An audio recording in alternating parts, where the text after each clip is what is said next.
Quelle que soit ta situation aujourd'hui, là où tu es exactement aujourd'hui, est-ce que tu t'es déjà posé cette question? Si tu devais commencer de 0 à 1 million d'euros, quelles seront les étapes que tu devais suivre? Eh bien, dans cette vidéo, tu vas découvrir avec moi et on va suivre ensemble des étapes pour développer un business jusqu'à atteindre notre premier million d'euros. C'est le défi que je me suis donné dans cette vidéo. Les outils et les étapes que je vais suivre dans cette vidéo seront tout à fait logiques pour un entrepreneur, un vrai entrepreneur qui veut développer un business jusqu'à atteindre son tout premier million d'euros. Alors, sans rien attendre, on va se retrouver tout de suite sur mon ordinateur. Enfin, nous voilà sur mon ordinateur. Là, ce que je vais faire, en fait, pour trouver mon idée, la première chose, je vais aller voir le marché. Qu'est-ce qui se passe dans le marché? Qu'est-ce qui fonctionne en ce moment? Qu'est-ce qui se vend en ce moment? Pour le savoir, pour comprendre ce qui fonctionne, ce qui est de la tendance en ce moment, je vais utiliser Google Trends ou Mixpanel. Donc là, pour le moment, moi, ce que je vais utiliser dans cette vidéo, je vais utiliser juste Google Trends.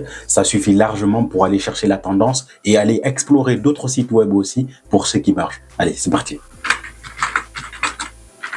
Du coup, ce qu'on va faire, nous, ce qu'on cherche ici, on veut... Par exemple, moi, je veux quelque chose, par exemple, dans l'e-commerce, tu vois, un truc qui peut aider des gens, un truc qui marche en ce moment. Donc, du coup, par exemple, je vais marquer e-commerce. Pour voir, tout ça, c'est pour voir commerce en ligne, déjà. La tendance, déjà, ça m'a affiché ça directement pendant que je faisais la recherche. Donc, vous voyez, on peut voir e-commerce en France, il y a pas mal de trucs. Enfin, c'est énorme, quoi. Il y a beaucoup d'utilisation. Il y a beaucoup de ça fonctionne et AdSense, logiciel, tout ça, ça a un record. Le Wix, site web, ça a un record aussi. Expérience utilisateur au sujet, tout ça, ce sont un record. Tu vois, vous voyez, il y a des tendances qui disent en record. Donc commande commerce, par exemple. Moi, c'est ce qui m'intéresse. Et qu'est-ce que je vais voir? Voilà, là en France, on voit vraiment que e-commerce, ça marche en France. Donc, FranceAget, ce sont des sociétés qui sont en France. Damart, donc, ce sont des sociétés. Donc, ce sont des, voilà, des quantités, tout ça reçu. Ikea, voilà. Donc, Ikea commande en ligne. Donc, plus de 80% d'augmentation au niveau de record. C'est pas mal en France. Donc, comment annuler une commande Uber Eats? Donc, une commande Uber Eats, déjà, si on recherche comment annuler une commande Uber Eats, c'est qu'il y a beaucoup de commandes en Uber Eats. Donc, on a 70% de personnes qui commandent sur Uber en ligne et qui cherchent ce problème-là. Enfin, déjà, ça monte, ça en expansion. Donc, du coup, ça nous montre déjà que ça fonctionne, tu vois. Donc, tout ça, là, en fait, Temu, tout ça est cherché. Donc, ce qui veut dire que e-commerce, ça fonctionne très bien. Pour trouver une idée dans l'e-commerce, on va aller chercher une idée. On va aller trouver une idée qui fonctionne. Qu'est-ce qu'on va trouver comme idée qui fonctionne? On va aller chercher quelque chose. Par exemple, on va dire achat, revente. Tu peux voir, achat-revente, c'est un record. Donc, du coup, l'achat-revente, je pense que je vais faire ça. Je vais trouver une idée là-dessus. OK? Je vais trouver une idée là-dessus. Qu'est-ce que les gens vont acheter? Comment ça va fonctionner? Achat-revente, c'est un truc qu'on peut faire là-dessus. Donc, on a compris le marché. On comprend. En fait, on peut aller chercher profondément aussi. On peut aller voir des sites web. Augmentation, par exemple, on peut dire augmentation 2024. On peut pas trouver des études de 2025 puisque c'est pas, enfin, l'année est juste là, quoi, tu vois. Ça vient juste d'arriver. Donc, du coup, ce qu'on peut faire, on peut aller chercher quand même le nombre, vous voyez, les statistiques quand même, selon les informations partagées par eBay. Donc, ça, c'est seulement en France, pas dans le monde. Donc, du coup, ce qui veut dire que notre business est en expansion. Donc, genre, ça monte, ça fonctionne. Donc, du coup, ça marche bien. Donc, c'est un truc dans lequel on peut se lancer dedans et que ça fonctionne et qu'on gagne des millions avec. Si je veux, je peux aller loin à lire ces petites questions de Google. Et est-ce le moment de vendre en 2024? Donc, du coup, je peux lire ces questionnaires-là, je peux me servir de toutes ces informations-là pour organiser un document, une sorte que ça soit un business plan. Donc, ce que je vais faire maintenant, je suis partant pour créer une plateforme qui va permettre des gens de venir vendre sur la plateforme. Je m'explique. Ce n'est pas moi qui va vendre sur cette plateforme. C'est des gens qui vont venir. C'est des particuliers qui vont venir pour déposer leurs produits sur la plateforme et que les clients viennent aussi, les gens viennent, tout le monde peut venir pour acheter ces produits que les autres mettent sur cette plateforme-là. OK? Donc, les gens viennent sur la plateforme, ils vendent. Mais le problème, c'est que il faut que je trouve un moyen de me rémunérer. Il faut que j'en trouve un moyen comment ma plateforme va m'apporter de l'argent. Donc, du coup, les gens ne peuvent pas comme ça venir sur ma plateforme gratuitement pour, en fait, pour vendre des produits. Alors que, voilà, je suis le pauvre qui est là, qui a travaillé et qui n'a aucun sou, quoi. Tu vois? Donc, du coup, ça se fait pas comme ça. Donc, du coup, ce que je vais faire, en fait, je vais trouver un moyen pour pouvoir facturer cette plateforme sans même embêter les gens qui sont venus sur la plateforme. Ça s'appelle business model. Ça, c'est mon modèle économique. Donc, du coup, c'est la manière dont je vais gagner de l'argent. Si on prend l'exemple d'un utilisateur qui va venir vendre un produit d'une valeur de 100 euros, je touche 30% par exemple. Donc, si je touche 30%, c'est qu'il me fait 30 euros. Donc, si un utilisateur vend un produit sur ma plateforme d'une valeur de 100 euros, moi, je prends un pourcentage de 30%. Donc, c'est qui va faire 30 euros, quoi. Maintenant, imaginons que cette première année, que j'ai 100 utilisateurs. Donc, chaque utilisateur va réaliser 100 ventes à l'année. Donc, si on dit 100 ventes à l'année avec 100 euros de produit, donc le prix du produit, donc 100 euros, et que moi, je touche un pourcentage de 30%, ça va me faire 300 000 euros de chiffre d'affaires, ce qui est énorme. Donc, du coup, 60 000 euros de chiffre d'affaires, ce qui peut augmenter très rapidement. Donc, cette deuxième partie, en fait, je vais voir ChatGPT. Donc, je vais lui expliquer mon projet. Je vais lui expliquer mon business model. Je vais lui expliquer l'avantage que j'ai sur le marché, de ma plateforme. Ensuite, tout ça, en fait, il va prendre connaissance de tous ces éléments-là. Ensuite, je vais lui demander de me faire quelque chose. On va aller sur ChatGPT. Donc, je vais actualiser ma page un peu. Allez, GPT. Sinon, on y va sur DeepSeek. Bon, ChatGPT ne veut pas parler, donc on y va sur DeepSeek. Donc, on va voir DeepSeek, on va lui expliquer ça. Donc, on va lui dire d'abord bonjour. Donc, il faut toujours traiter les intelligences artificielles comme un humain, comme une personne, puisque, en fait, ils vont partager avec toi, ils vont communiquer avec toi comme des humains. C'est avec eux que je vais pouvoir développer cette entreprise très, très rapidement sans des milliers de personnes. Donc, salut DeepSeek. Je vais lui dire tout simplement salut Deep. Envoyer. Bon, ça charge, puisqu'il s'est beaucoup utilisé par beaucoup de personnes, DeepSeek, en ce dernier temps. Voilà, donc là, il m'a répondu, il me demande ce qu'il peut faire pour moi. Donc, du coup, c'est là notre truc. Donc, on va lui expliquer un peu notre idée, notre business model, et puis, qu'est-ce qu'on veut faire, tu vois. Et ensuite, il va prendre connaissance de tout ça, et ensuite, on va lui donner des commandes qu'elle va nous faire. Donc, on va créer un projet de business. Il s'agit d'une plateforme avec 30% de com. Voilà. On peut lui demander aussi de nous aider à ajouter plus d'avantages qu'on n'imagine pas en ce moment. Plus de fonctionnalités qui démontent la concurrence, tu vois. Donc, plus d'originalité. On est bon. Donc, on va lui envoyer cette description. Lui, il va se baser sur ces éléments-là. Franchement, merci les intelligences artificielles. Parce que là, ça, c'est un travail de des heures. Ce qu'il a fait, c'est extraordinaire. Revend Pro est une plateforme innovante d'achat. Revend Pro, c'est pas mal ça sonne très bien aussi. Moi, je pense que je vais garder Revend Pro. Il m'a mis un business model bien clair. Donc, commission 30%. Directement, il est direct. Donc, 30% sur chaque vente réalisée via la plateforme.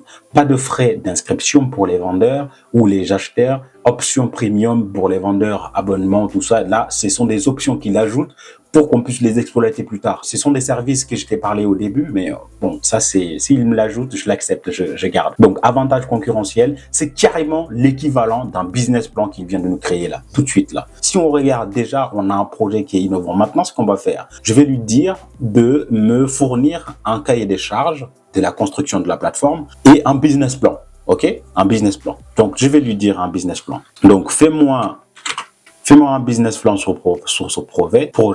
Donc, il va nous générer un business plan complet. En attendant, pendant que GPT est en train de générer mon business plan, qu'est-ce que je vais faire? Je vais sur Google Doc. Google Doc n'est pas ici, il est là. Donc, je vais créer un nouveau document. OK?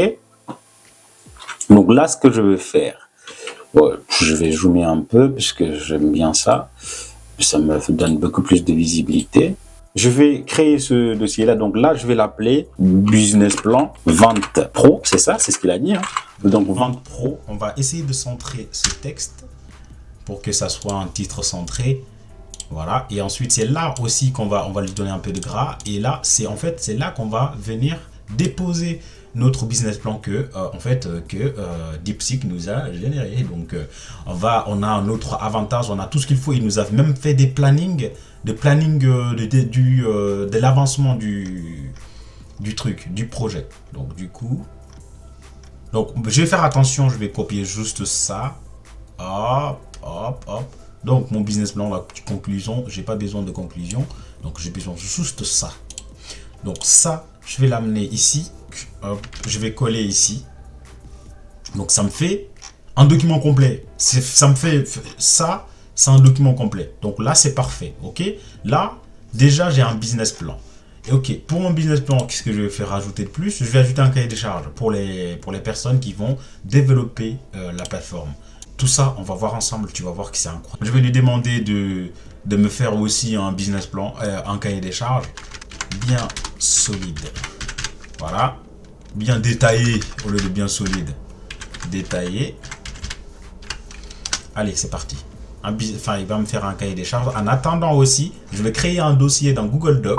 Il vient de m'arriver un truc de ouf. Ma caméra m'a lâché. J'ai changé de micro. Et ensuite, j'ai enlevé ma veste. C'est parti. On lâche rien. Donc, en attendant, je vais créer un cahier des charges, en fait, un document cahier des charges qui va me permettre de déposer un cahier des charges qui va aider les développeurs. Donc, du coup, je vais le nommer. Ça, je vais centrer encore, ça sera plus top. Donc, comme ça, si je l'envoie à mes collaborateurs, futurs collaborateurs, ils vont se dire, waouh, c'est bien. Donc, du coup, tu peux voir, DeepSeek a fini de me faire un cahier de charges détaillé. Donc, objectif du projet, donc public cible, vendeur, acheteur, tout ça. Et ensuite, fonctionnalités requises pour la plateforme. C'est un truc de ouf. Donc là, je vais prendre mon cahier des charges. Hop, hop, hop, hop. Je pense que... Oui, je viens d'avoir une idée. Donc là, j'ai un cahier des charges, plus un business plan bien détaillé de mon projet. Donc, ok. Donc déjà, ce qui veut dire cahier des charges, en haut ici, je peux l'effacer. Je n'en ai pas besoin. Là, j'ai deux documents, mais qui sont solides et puissants, qui peuvent me permettre à convaincre n'importe qui avec mon projet. Donc, le business plan et le cahier des charges, c'est tout. En fait, c'est tout. Et tu peux ajouter un pitch deck, mais un cahier des charges et un business plan, ça me permet de convaincre n'importe qui et aller prendre de l'argent chez n'importe qui pour développer ce projet et atteindre des millions de chiffres d'affaires très rapidement. Donc surtout, il faut avoir des bons réseaux. Donc la prochaine étape, qu'est-ce qu'on va faire? Donc la deuxième étape, je suis allé sur ChatGPT pour créer un document. Donc je l'ai fourni tous ces éléments-là. Vu qu'on a ces documents-là qui sont solides, mais ce qu'il faut prendre en compte aussi, c'est qu'il faut comprendre que ChatGPT, les intelligences artificielles DeepSeek, ils peuvent parfois raconter n'importe quoi. Donc les documents qu'on a organisés, il va falloir repasser. Je ne peux pas faire ça dans cette vidéo pour voir s'il n'y a pas d'erreur. Donc du coup, il faut avoir une connaissance un peu dans le domaine. Il faut comprendre. Moi, j'ai l'habitude de faire des business plans et tout ce qui est cahier des charges, les slides, tout ça. Je suis graphiste aussi. Donc du coup, je m'y connais. Donc j'arrive à comprendre si ChatGPT me raconte ou si DeepSeek me raconte n'importe quoi. Si une IA me raconte n'importe quoi dans un document, j'arrive à comprendre. Donc il faut faire très gaffe, il faut être vigilant pour comprendre ça, pour identifier ces erreurs-là, pour ne pas les laisser dans le script. Donc sinon, on va raconter n'importe quoi tout de suite aux personnes chez qui on va convaincre, qui vont travailler avec nous sur le projet. La troisième étape, ça sera le recrutement. Donc ce que je vais faire, en fait, j'ai une vue globale de mon business. Donc je vais prendre mon cahier des charges, je vais le télécharger. Ok, je vais le télécharger en PDF, document qui s'ouvre là, qui est là. Donc, c'est ce document-là que je vais envoyer à DeepSeek pour qu'il puisse me donner la liste des compétences dont j'ai besoin pour développer ce projet de A à Z. Et ensuite, on va lui donner ça. Donc, je vais sur DeepSeek encore. Il va me donner, les fautes d'orthographe lorsqu'on écrit, on s'en fout. Hein. Moi, je m'en fous personnellement. C'est pas un document que je vais envoyer à un Premier ministre. Donc, je vais l'envoyer, puisque surtout DeepSeek, lui, il comprend l'intelligence artificielle, comprend les fautes d'orthographe quand tu les fais. Il les corrige, en fait, dans sa tête, enfin, dans sa réalisation, il les corrige directement et comprend ta réponse. L'essentiel, c'est de comprendre. L'essentiel, c'est que l'intelligence artificielle puisse comprendre déjà la question. Il m'a listé quoi? Développeur web mobile, et il m'a même dit pourquoi j'ai besoin de ces compétences-là. Ça c'est un truc qu'on peut intégrer dans un business plan lorsqu'on ne sait pas, en fait, voilà, lorsqu'on veut être précis dans un business plan pour envoyer à la banque, pour que la banque puisse nous donner des fonds. Donc ça, c'est un truc de ouf. C'est un truc de ouf. Donc du coup, ce que je vais faire, ces documents-là, cette liste-là, toutes ces compétences-là, donc je sais maintenant, développeur web, ok, développeur web qui maîtrise HTML. Donc moi je maîtrise HTML, donc du coup personnellement si je vais développer cette plateforme, je maîtrise HTML, CSS, JavaScript, je maîtrise React, je maîtrise pas Angular non plus. Donc ces gens-là, j'aurais besoin d'eux. MongoDB, je connais, je fais du SQL un peu. Par exemple, moi je peux me dire que bon, je vais occuper la partie front et je vais recruter un seul développeur qui va me faire la partie back-end avec qui je vais travailler. Donc je vais prendre, ok, la gestion des bases des données, tout ça c'est le travail d'un développeur. Donc sécurité, UX design, un designer, je fais du design mais je peux pas le faire tout seul. Une plateforme comme ça, il faut que je recrute quelqu'un aussi. Et donc il me faut aussi, on recapitule, donc gestion du projet, digital, tout ça on n'a pas besoin pour l'instant. Au début on n'a pas besoin. Donc ça, je vais prendre quoi, un UX designer, j'ai besoin d'un UX designer et j'ai besoin d'un développeur. Plus moi, ça fait trois personnes dans l'équipe. Donc, c'est ce que je vais aller chercher. Ces deux compétences-là, plus moi, ça fait 3 personnes. J'en ai besoin pour développer cette entreprise, pour atteindre des millions d'euros et attirer des utilisateurs. Peut-être que tu te dis, mais comment tu vas recruter, comment tu vas faire tout ça alors que tu n'as même pas de sous pour pouvoir payer ces gens-là qui vont travailler. Mais en fait, si tu te poses cette question, c'est que tu n'as pas encore lu mon livre, les 10 portes de la richesse, disponible sur Amazon. Si c'est la première fois que tu tombes sur cette vidéo et que tu l'as regardée jusqu'au-là, tu peux aller voir ce livre sur Amazon, tu peux le commander, tu peux le lire. C'est incroyable. Donc tu peux voir mon parcours, tu peux me connaître aussi très bien. Et tu peux t'abonner aussi. On a ces compétences-là qui sont essentielles. On va aller chercher ces personnes-là. Pour recruter ces gens-là, je vais sur LinkedIn. Je vais sur LinkedIn pour trouver ces gens-là. Donc LinkedIn. Et ensuite, qu'est-ce que je vais faire? Je vais aller chercher des personnes qui sont dans ce domaine-là. Par exemple, les développeurs et les UX design. Donc développeurs. Ensuite, je vais recruter ces gens-là, je vais les contacter, je vais les envoyer un message, mais avant tout, je vais d'abord faire un message modèle. Donc, tout le monde peut faire un message modèle. Donc, vous pouvez aller, par exemple, si tu vas sur DeepSeek, tu lui dis de te donner un message modèle. Par exemple, donne-moi un message.